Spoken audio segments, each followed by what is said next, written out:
بسم اللہ الرحمن الرحیم، سورہ ملک آیت نمبر 20۔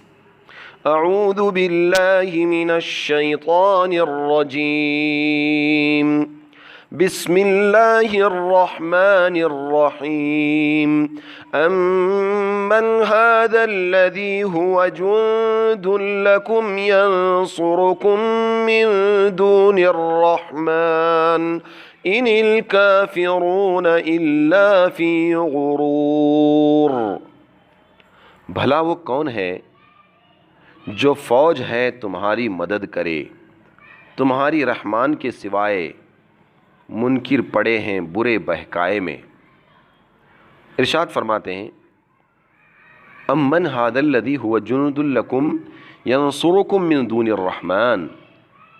اس کے بعد ڈرایا گیا کہ اللہ تعالیٰ کا جو رزق تم کو آسمان سے پانی برسنے اور زمین سے نباتات اگانے کے ذریعے مل رہا ہے، یہ کوئی تمہاری ذاتی جاگیر نہیں بلکہ اللہ تعالیٰ کی عطا اور بخشش ہے، وہ اس کو روک بھی سکتا ہے۔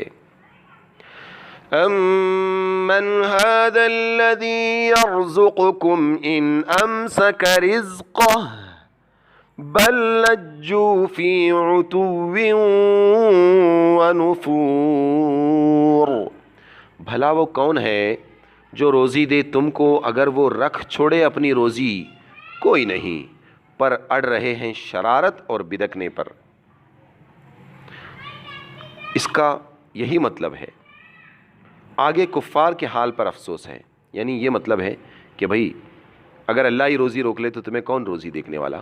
اور آگے کفار کے حال پر افسوس ہے جو نہ آیات قدرت میں خود غور و فکر کرتے ہیں نہ دوسرے بتانے والوں کی بات سنتے ہیں۔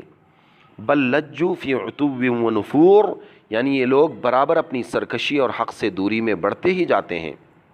آگے میدان قیامت میں کافر و مومن کا جو حال ہونا ہے اس کا ذکر ہے کہ قیامت کے میدان میں کفار اس طرح حاضر کیے جائیں گے کہ پاؤں پر چلنے کے بجائے سر کے بل چلیں گے۔ صحیح بخاری اور مسلم میں حضرت انس رضی اللہ عنہ کی روایت ہے کہ صحابہ کرام رضی اللہ عنہم نے سوال کیا کہ کفار کے چہرے یعنی کفار چہرے کے بل کیسے چلیں گے؟ رسول اللہ صلی اللہ علیہ وآلہ وسلم نے فرمایا کہ جس ذات نے ان کو پیروں پر چلایا کیا وہ اس پر قادر نہیں کہ ان کو چہروں اور سروں کے بل چلا دے؟ اسی کو اگلی آیت میں بیان فرمایا ہے أَفَمَن يَمْشِي مُكِبًّا عَلَى وَجْهِهِ أَهْدَىٰ أَمَّن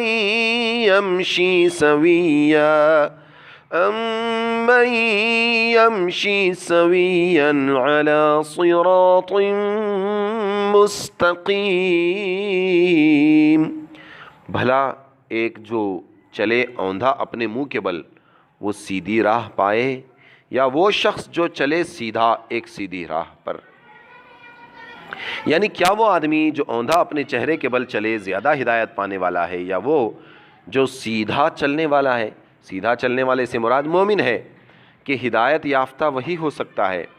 آگے پھر انسان کی انسانی تخلیق میں حق تعالیٰ کی قدرت اور حکمت کے چند مظاہر کا بیان ہے جو انشاءاللہ تعالی ہم کل سنیں گے۔